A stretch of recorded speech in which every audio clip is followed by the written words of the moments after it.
presentation. We thought if a group makes a presentation, 1 hour will be consumed.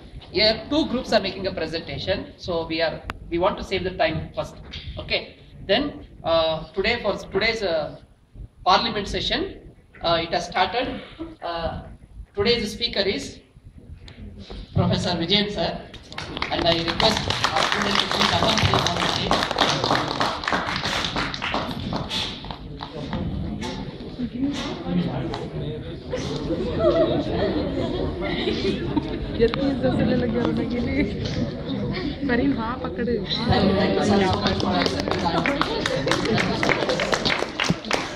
And this is how in some of the universities they do. They try to teach the students how the parliament functions and what are the procedures they follow. So because here we can extend this session of the parliament for more than 2 hours, but we have to do this within 1 hour. So we'll try to see, we'll try to skip, or we'll go for a kangaroo motion where we'll try to skip some of the items. And today's thing is, this will be the ruling party headed by Mehrabudin. So this is a man of government, and this is the opposition party. And you know, always the opposition party, they are considered to be the watchdog of democracy. It is these people who are going to make the life miserable for the ruling party. Okay, this is first one is the speaker will invite the Prime Minister to present his argument, and after that let his team one by one make his their respective presentation, and after that the time limit is 5 minutes. Okay, each one has to do a 5-minute presentation. If it exceeds maybe 1 minute, we'll see about the presentation. Ultimate, the person who decides about this prolonging is the speaker. Okay, so it is not in our hands. He will see the quality of the speech, and it is up to his discretion. Suppose if he just gives a warning after 5th minute, then you should know that there is only 1 minute left. If you further continue after the lapse of 1 minute 6, if you exceed, the speaker can disqualify you. If you get disqualified, your marks is 0. I'm sure you people are able to follow me, right? Yes. So you should see that you don't get disqualified. Okay, all your effort gets wasted. Then after their presentation, opposition party, they are going to make their presentation, and we students, including me, what we will do is we will observe their presentation. It is you people who are going to rate them. Okay, last 5 minutes we'll go for voting. Whether do you like this government or not? So confidence motion, vote of no confidence. Okay, so we will go for that vote of no confidence. This is Lok Sabha, not as a Rajya Sabha. Okay, so if you rate, yes sir, this government, we would like to, yes, this government is good, then we will go for marks. We'll start with minimum 5 marks, and I'll keep on asking, shall we give them 6? Shall we give them 7? Okay, so like that, it is you who are going to rate the government. Whatever you decide, that will be their marks for internal assessment presentation. Is that clear for you? So you are rating for both the people. Each one by one will call and will ask them to stand here, and you are going to rate them. Okay, how about his presentation? Shall we give him 9 marks? Shall we give him 8 marks? It is you who are going to rate this. So instead of wasting much of a time, I'll hand over to the speaker to take charge. Thank you, sir. All the best. Good afternoon, the August Assembly of this Parliament. I'm happy to see the membership is quite high, and I'm also, as a Speaker of the Parliament, the Lok Sabha, I'm really very happy that most of the members have come from their constituencies or attending the session today. And now I request the Prime Minister, as you know, the Speaker is going to be off the record. I'm telling you, Speaker is apolitical. He doesn't talk on his own party or anything like that. He is supposed to be apolitical. Now I request our Prime Minister to start the session with his speech.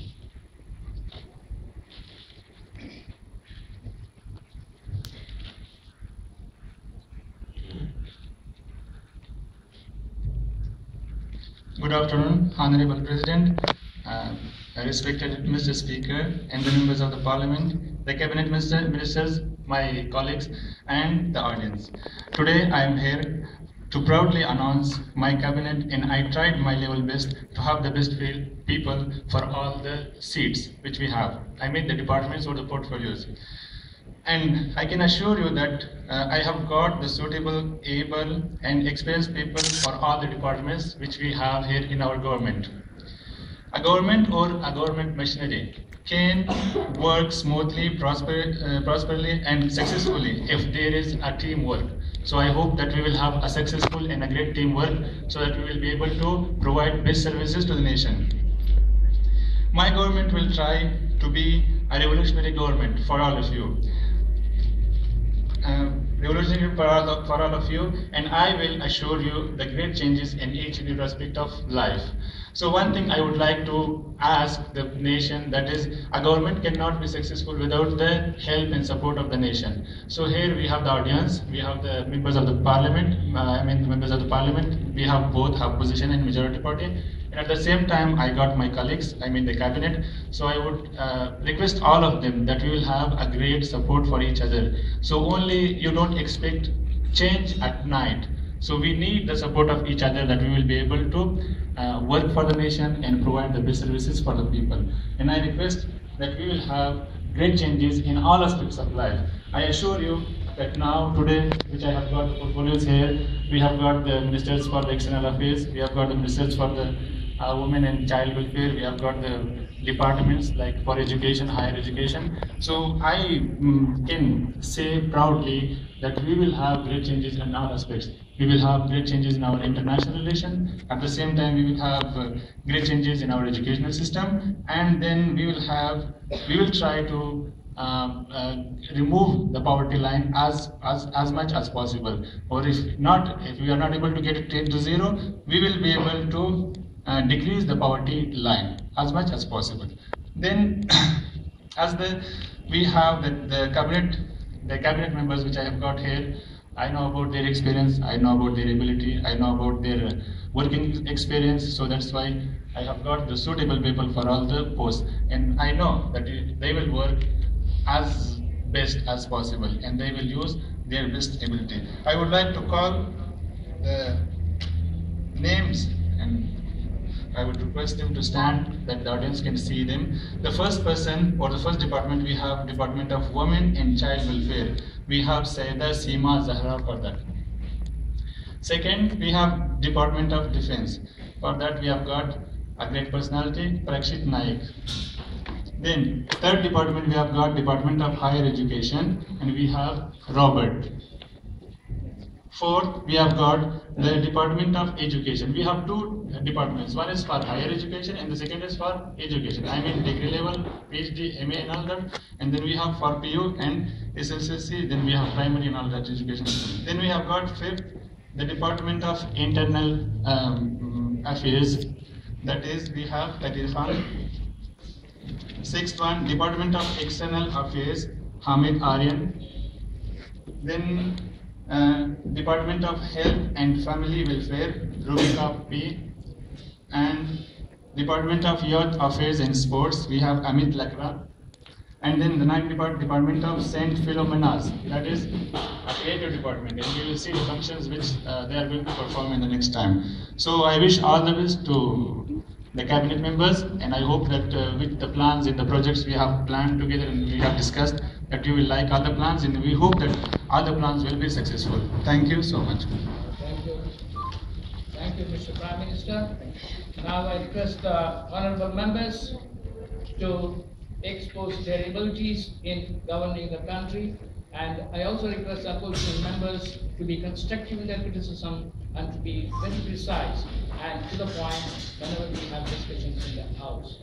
Now, the members may come on their own order, or I will go as per the list. As per the list? Yeah. The Women and Child Welfare and Honorable Member Sayeda Seema Zahra will speak on to this, but yes, 5 minutes. My name is Sayeda Seema Zahra. As you all know, I'm Women and Child Welfare Minister. To begin, I would like to give you a short story. This is my story, this is my experience, and this is very short. This was told by my grandfather. The day when I was born, my parents weren't happy. They were disturbed about something. And I was put in the cradle to sleep. I slept. After that, as I was hungry, I woke up. The minute I woke up, you wouldn't believe I was found in the dustbin. Yes, the dustbin. It was dark. Dogs were barking. Rain was spattering upon me. The minute dog came and it tried to bite my neck, the very next moment I realized it's my nightmare. I was on my bed. It is just my dream. But unfortunately, my nightmare is a reality in case of most of the Indian women. It hurts. When a stranger gives you pain, it hurts. But it more hurts when your own people give you pain. Doesn't it hurt? When your own mother kill you in her womb even before you're born, it hurts. When your own father throw you in the garbage the minute you're born, it hurts. When your own parents sell you to the prostitution center the minute you're born, it hurts. According to the 2011 census report, the sex ratio was indicating 914 female per 1,000 males. It was also indicating that 70% of Indian married women are victimized to domestic violence. 50% of Indian pregnant women are victimized to domestic violence. And more horrible report is 74 amongst the pregnant victimized women tried to commit suicide.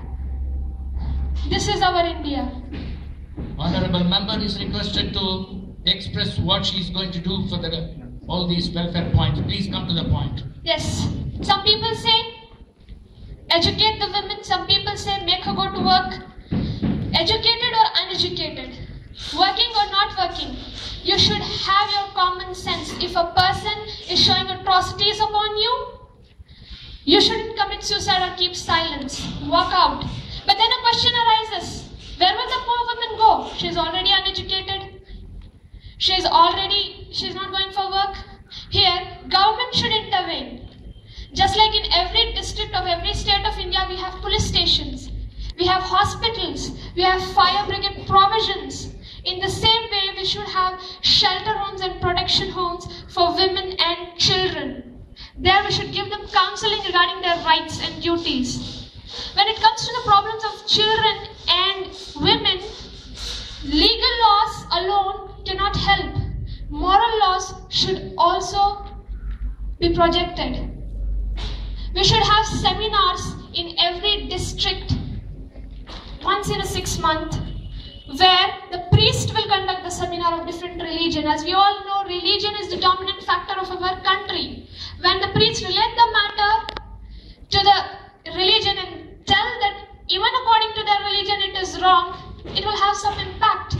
We should encourage the society, the people of the society, to give them titles and prizes if they complain about something is happening, like domestic violence is prevailing in my country. May confine to the subject, and the time is getting closed. And I would like to give the women who are below poverty line, they should be given funds from the state, no matter in which institution they are, and we should conduct sting operations for the culprits. I know this may seem little time consuming and expensive. I don't think it's time consuming and expensive. If your ministers have enough money to construct their own statues worth lakhs, if your ministers have enough money to conduct matrimonial ceremonies, extravagant matrimonial ceremonies, they will have enough money to invest in shelter homes and protection homes. And about time consuming, if your minister have enough time to watch pornography in the parliament when they're supposed to make laws, then they have all the time in the world. Actually, I wasn't prepared for this because I was disturbed by the statistics. I don't know whether I'm a good minister minister or a bad minister, but one thing what can I say is I'm the weakest person in this world. Why? Because in my own society, daughters are being massacred. Children's childhood is being destroyed. And me, being the member of this society, cannot do anything alone. Thank you, Minister. Thank you so much for all the statistics, though it is not, though mostly it is emotional, but I would like the government to come with the statistics properly and then do only those things which the government intends to do. Thank you so much for the Honourable Minister to have exposed the condition of the society. Now, I request our Honourable Minister for Department of Defence, Parikshit Naik, Honourable Minister will talk about his government on this portfolio.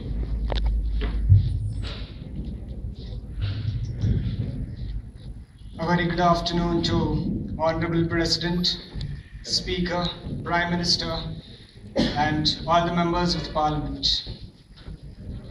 As the Minister of Defence, it is my responsibility and supervising all agencies and functions of government relating directly to national security in the Indian Armed Forces, and has the largest budget of India's federal departments. The Indian Armed Forces, including Indian Army, Indian Air Force, Indian Navy, and the Indian Coastal Guard, are under the supervision of the Defence Minister. The Minister of Defence works closely with the National Security Council and the Minister of Home Affairs. Now, what exactly is the responsibility and the duties of the Minister of Defence, as I've defined you that? Well, it is the responsibility of each and every citizen to protect the nation. Well, I want to look into the past to remind you all that we had some breathtaking incidents and also some incidents which took lives of many people. The wars and conflicts of the past, like the Indo-Pakistan wars of 1965, 1971, the Sino-Indian War, and the 1962, which unfortunately we lost, and the Kargil War of 1999. Well, even the terrorist attacks, which is a major threat and concern to many nations of the world. To give you some of the examples of the most deadliest terrorist attacks ever which happened in India, was the 12th March 1993, series of 13 bomb blasts which killed 257. This is statistics. There might be more people killed who have not come under this. The 26/11 in 2008, coordinating series of attacking which killed at least 172 members. The ongoing situation is such that a few countries have claimed themselves to be the superpower nations of the world, not just economically, but by demonstrating to the world the nuclear powers that they possess. Russia, US, France, China, and UK. In the interest of the nation, in order to protect the territory and its people from such threats and issues like POK, Pakistan Occupied Kashmir, the Tibet issue, Arunachal Pradesh dispute with China, terrorist activities, and many more. In the budget of 2012-13, we have sanctioned 1,100 crore for the security of nation for the defense, which is the highest in the budget. Well, so what are the reforms that our government under the Prime Minister and the Cabinet, what we are going to do, what are the reforms that we are going to bring about? Well, our government, with a keen interest in international relations, will try to be as diplomatic as possible.